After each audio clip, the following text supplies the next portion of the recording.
What's been your impression of your group so far through eight practices? I think our group's coming at a really good pace. And we got some older guys in the group, a lot of young dudes out there running around. But they've adjusted. It's a constant teaching. Pleased with where they are thus far through eight practices.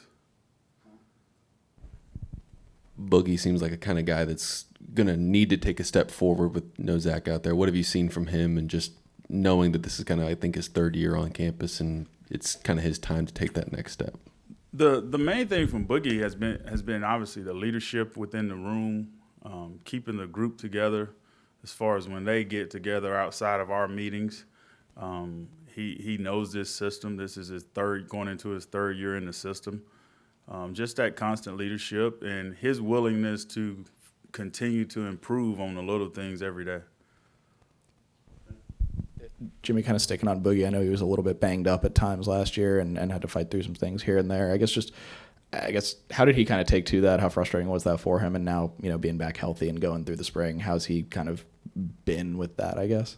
Well, he had that knee injury at Arkansas week 2. It was very frustrating because obviously for the people that don't know Boogie, he's the type of kid that wants to be in there, wants to play. And it was a nagging injury for a couple weeks. He missed the Kentucky game. But we got a group chat, and he's the first guy that texts the guys in the group chat the day before the game, hey, fellas, let's go out and represent. Let's get this done while he's here in Columbia because he didn't travel that week. But I think as the year went on last year, he got healthier toward the end of the year and going into the bowl game and was able to gain that confidence back. Hey, Jimmy, with how thin the edge room is, have you guys been hopping around any guys on the defensive line, any interior guys working a little bit on the outside? No, not really. We've gotten TJ some reps at the field end thing and in our nickel defense. But no, those edge guys have been coming along. Coach Lucas doing a great job with them. With your newest guys, so like Elijah and Xavier, what have you seen from them through eight? Elijah started out practice 1, got nicked up a little bit, so he missed a couple of days. Last week was really his first time back in the fire. He obviously brings a good skill set for us, playing the 3 technique in the nose. He's learning it day by day. We do a lot of stuff on defense, so he's digesting that. I think the meeting times and the certain walkthroughs that we have helped him, and he just get him to continue to keep progressing day by day. And then you go to the rookie, as we call him, number 64, Xavier McLeod. Talented, very talented, but very young. It's the same as Elijah. It's a constant new thing every day, but you see flashes.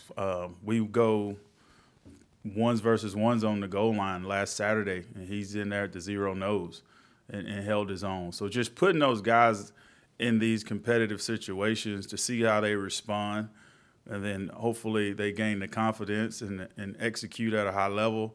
And then we roll into the summer, obviously with Coach Day and his staff. And, we want those guys to have a really good summer. That way August and fall camp, it's not a shock to their body. They should be way ahead from where they started in the spring. But please, where those 2 guys are at right now, they got to keep improving and continue to improve and fight to improve. And they've been willing to do that as far as extra meeting times, asking questions from the older guys. So I'm very pleased with that they're coachable by not only me, but by their peers as well, their teammates, the guys in that room that have played in competitive situations.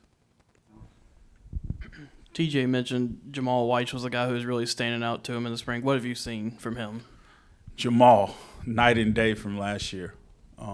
He's another young guy, redshirt freshman. But he's continued to fight and battle and improve every day. The biggest thing with him is his maturity level has came far and beyond.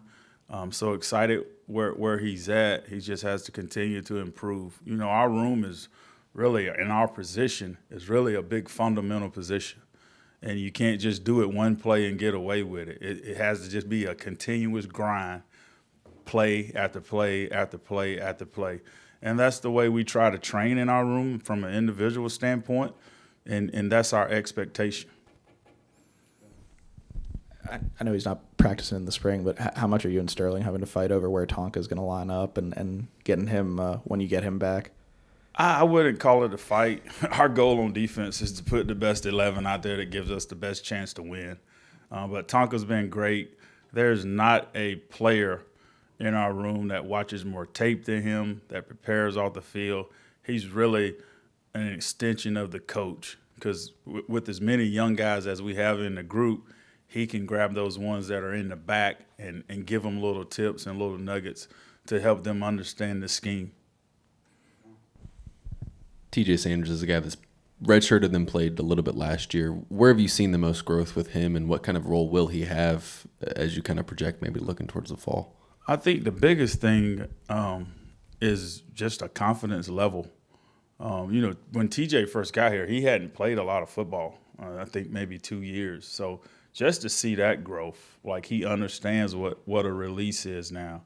He understands when he makes a mistake or doesn't play a certain technique the right way, what were the issues that caused him not to play it the right way. But then when he does, he's going to let you know, because TJ is a very confident guy. When he does do the correct things, he'll say, "Oh, coach, I got him right there. You saw the long arm. You saw the knockback." So just his confidence and believing in what we're doing. And then also, as TJ has gotten older and in that room, he's developing into a leader. As he understands now, I'm at the point, like you said before, Zach's gone, right? Zach's gone, so he is also helping Boogie and Tonka bring those young guys along. I hear him in the meetings, position meetings. If a young guy messes up on a play or something, hey, you didn't do this, you didn't do that, you need to do this. So it's just a growth development. It's a continuous work to improve for that.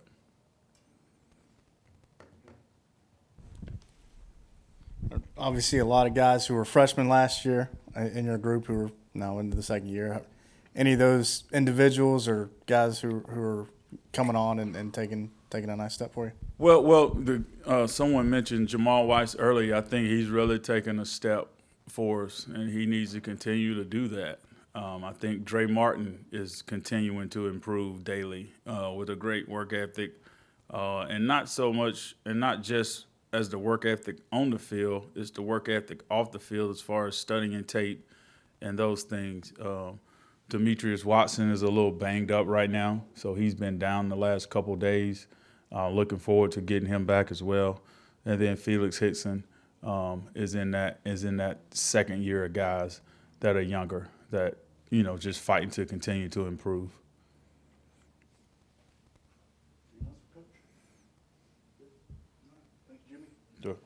Thank y'all. Have a great one.